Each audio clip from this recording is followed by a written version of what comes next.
Okay, I'm pressing go live on Facebook.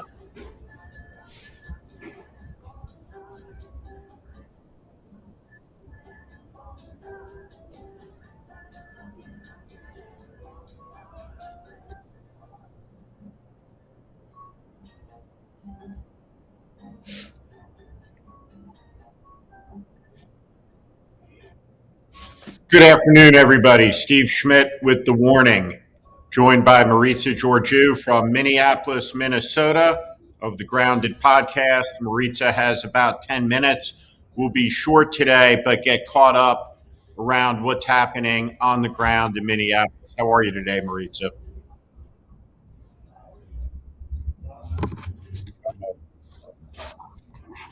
Yeah, hey Steve, I hope you can hear me because I think my signal is starting to go out. Basically, a lot of people wondering what comes next. Can you hear me okay? I can. Yes. Uh-oh. We have a little bit of a signal issue. Hopefully Maritsa will be right back as we sort through this technically. I'll say this before we get Maritsa back today. I was struck by one thing, which I'll ask Maritsa about in a moment, which was Tom Homan directly. Sorry, you're back. Okay. Am I let's back? Just you're back. I got you clear. My first question was, how are you?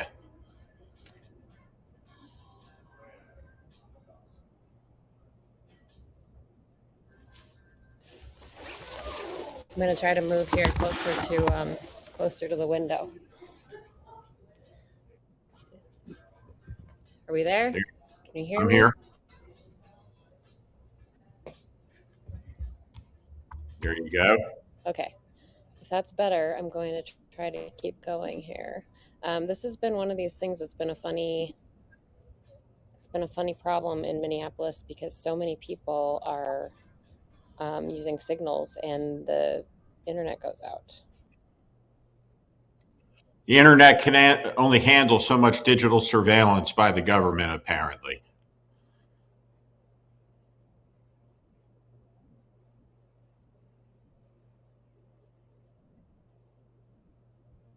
Let's see if Maritsa comes back.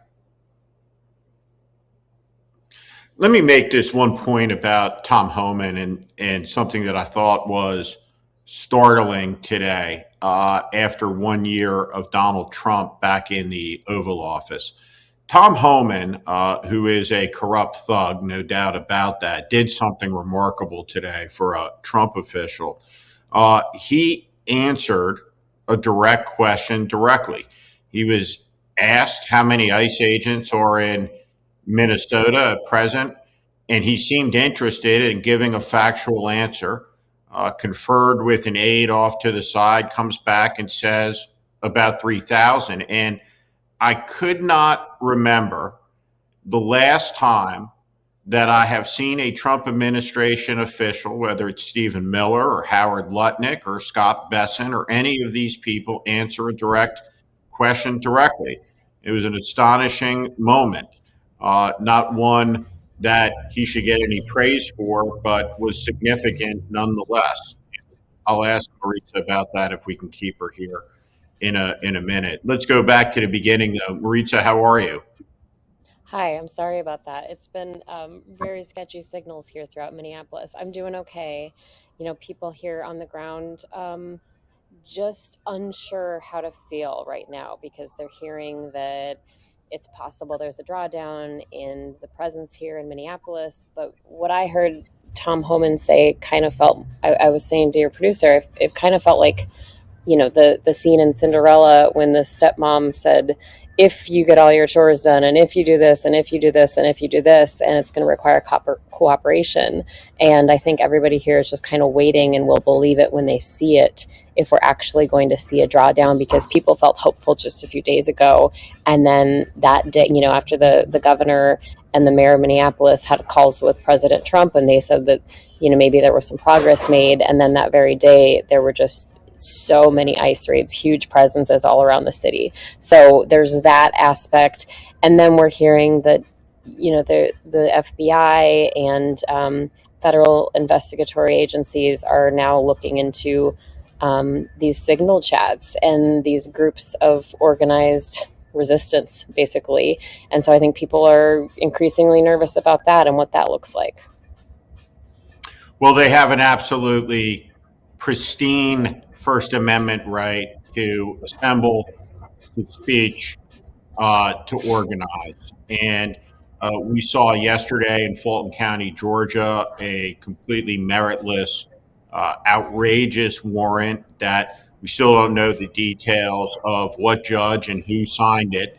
But the same goes for Minneapolis. The FBI investigated Martin Luther King, and we're living in a season of federal government abuse that is really unprecedented since that era. And people just need to be advised and to know what their rights are. The Fourth Amendment, the First Amendment, the Second Amendment, the 14th Amendment, the 10th Amendment don't exist at the whim of Donald Trump and his cabinet officials. What I was saying right before you got on was that I was struck, and I don't know if you had this reaction. Tom Homan was asked a direct question at the beginning of the news conference, and it was, how many ICE agents are in Minneapolis? And he responds directly, 3,000. I can't remember the last time I've seen a single official in the Trump administration answer a direct question directly without giving a bombastic speech, hurling an insult, evading, weaving, doing the equivalent of a fuck you to the journalist, to the audience, across the board. And the normalcy of a direct answer was startling, which I think explains at some level how deep the pit we are in. How did you have any reaction to that?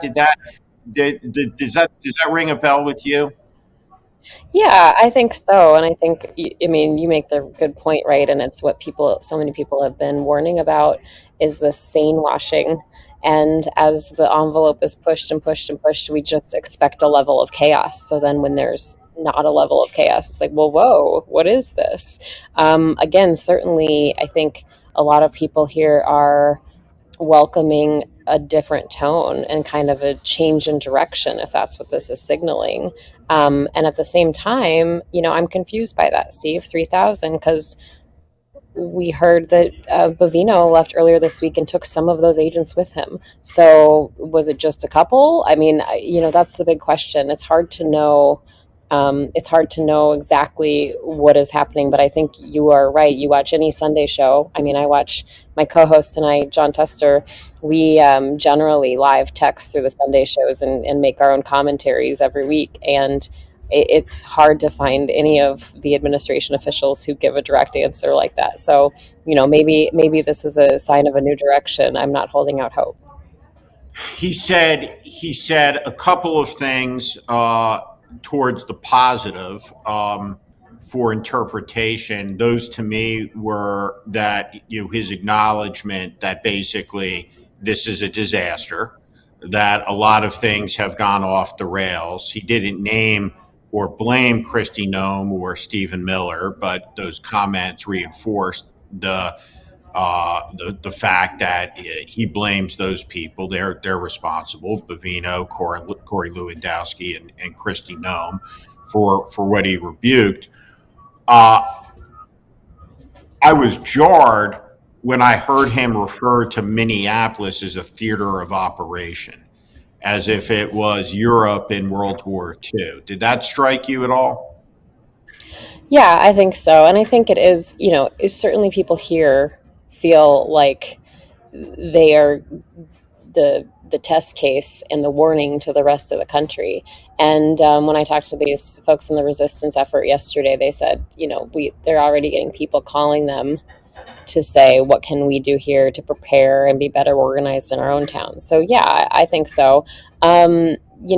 The other thing that really stood out to me was, first of all, yes, absolutely. It was the closest thing to ownership of accountability that I think we've seen, to say this hasn't been perfect, and there have been some mistakes, but also, vague answering when it came to this resistance effort itself. And he was asked specifically if they're going to go after the organizers of these signal chats, and he basically, in a vague way, said, "Yeah, we're going to go after anybody and hold them accountable if they've been assaulting ICE or interfering with operations." And so we don't really know what that looks like. And I'll tell you, this resistance effort is tens of thousands of people, from hockey moms to yoga teachers to you name it, and they're just doing what they can. And yes, there are people who take things on the extreme level. Like, we've seen a lot of these noise protests, these noise disruptions late at night outside hotels, and there's been some damage done, certainly, in those instances. But most of these people in this organized form of resistance, they've been out with whistles and just like letting the neighborhoods know. I mean, some of these scenes are just incredible. The amount of people who come out just to warn and blow whistles and yell, "Stay in your house, stay in your house, stay in your house." But so I just don't know what that's going to look like. We hear so much about surveillance and the technology that this administration has, and people are on edge because who's to say, like you talked about at the beginning, First Amendment rights, but how are they going to define this? I assess it as an empty threat. We'll see. One of the reasons we started the Save America movement is to pool and organize and to be there when American citizens are being threatened by their government. So I think millions and millions of Americans will stand together and stand with the patriots of Minnesota against any type of kangaroo court investigation that we certainly know the administration is capable of. He has launched malicious prosecutions against any one of a number of people, but I think it's going to be very, very difficult to prosecute hockey moms for asserting their First Amendment rights. Another thing that he said that I was struck by, and this is where Tom Homan is delusional, and this is where the debate fault line is. ICE thugs who can't get served a meal, can't get a drink at a bar, can't go outside of their hotels are not victims. I'll explain it in this manner, which is that why was there a battle fought at Gettysburg? And the answer to that question is the Confederate Army invaded Pennsylvania and tried to march to Washington, D.C., and there was a crossroads town named Gettysburg. And that's where that army was intercepted. Minnesota was invaded and attacked. Tom Homan cannot have it both ways. He cannot say that this went off the rails, which is basically what he said, and at the same time not understand the reaction to the people who were persecuted and abused by the people who went off the rails. So it's very simple. When masked men come and they point weapons indiscriminately in the faces of tax-paying, ordinary, law-abiding citizens in the United States, there will be a reaction, because this is the most defiant country in the history of human civilization. And it is a miracle that the reaction was as peaceful as it was. And in the end, the criminal investigations that need to take place are obviously around the murders of Renee Good and Alex Preddy, not the people who bought the whistles, distributed the whistles, and blew the whistles. And they're not just buying them. Let me tell you, Steve, they are utilizing like their kids' 3D printers. So somebody handed me a 3D printed whistle, and their child was helping them make them. So it's not even, I mean, this is a widespread effort. Yeah, and it's absolutely legal. There's nothing more American than doing something like that. But I was going to ask, when you hear him say that he's confused about why people have reacted the way that they've reacted, what's your reaction to that?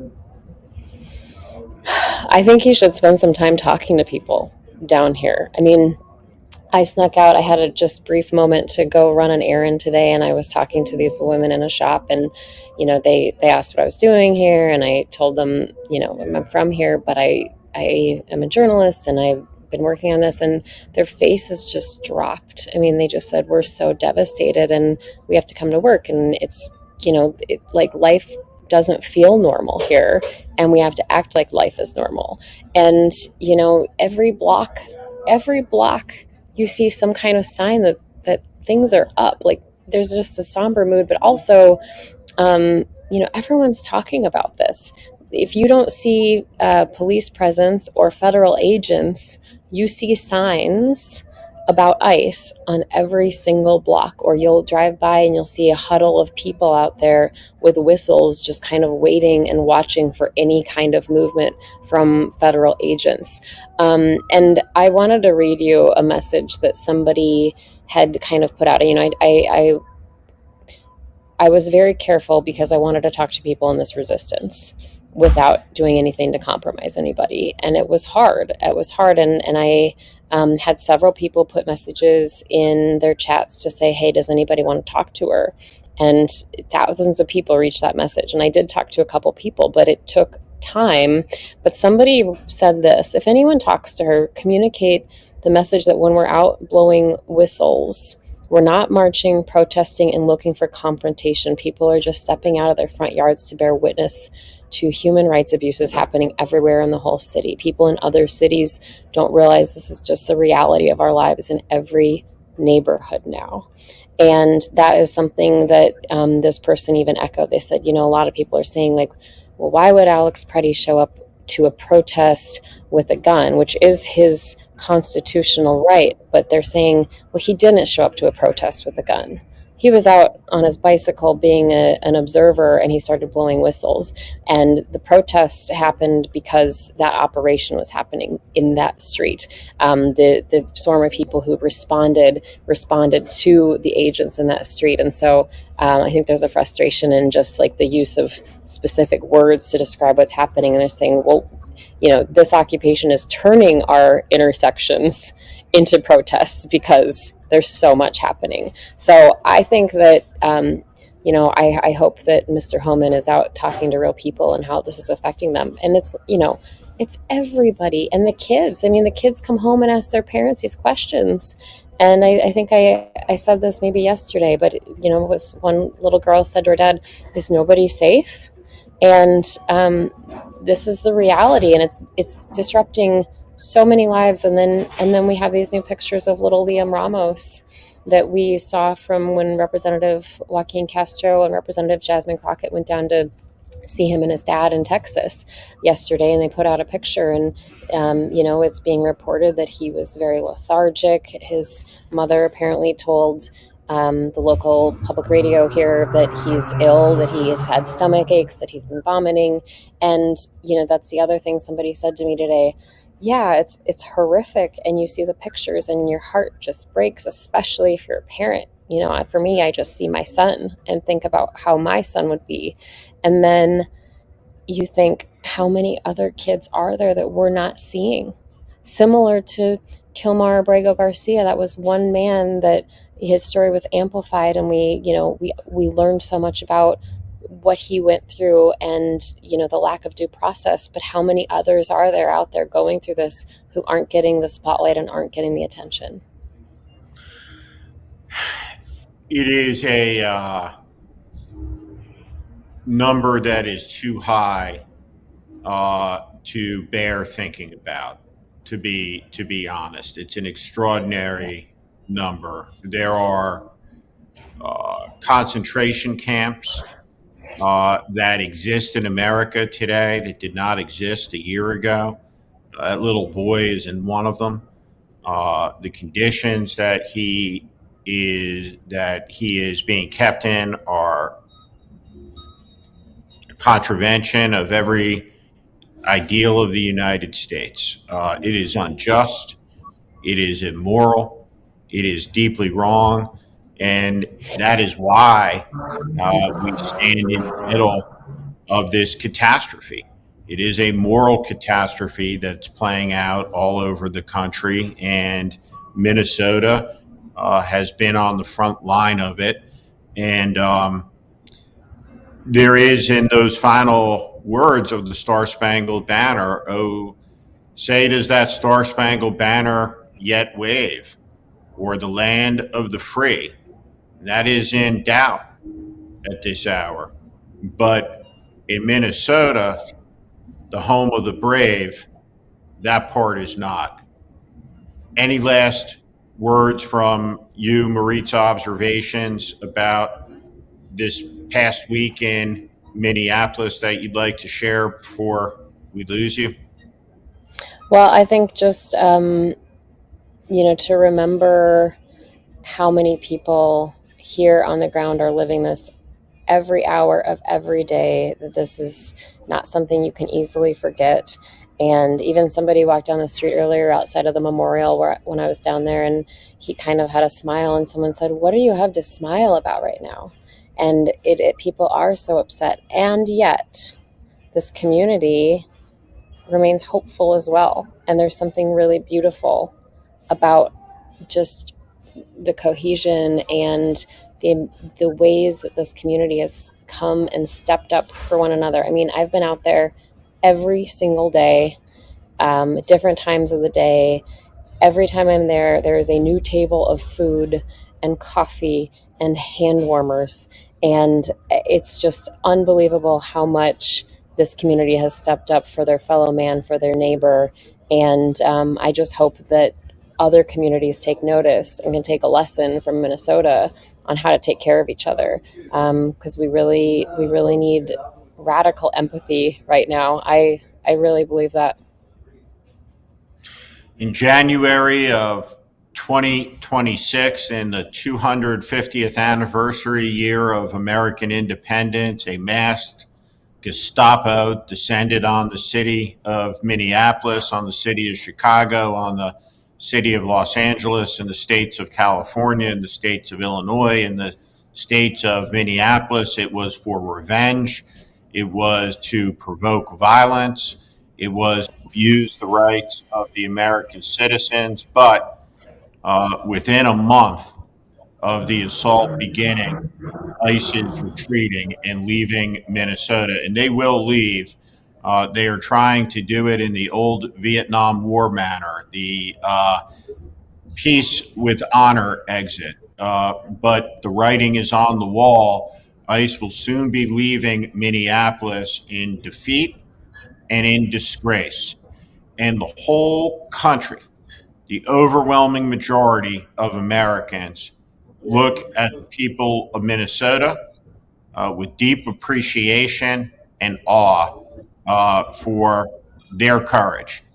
We have seen in this country a lot of kneeling by some of the most powerful people that live in it.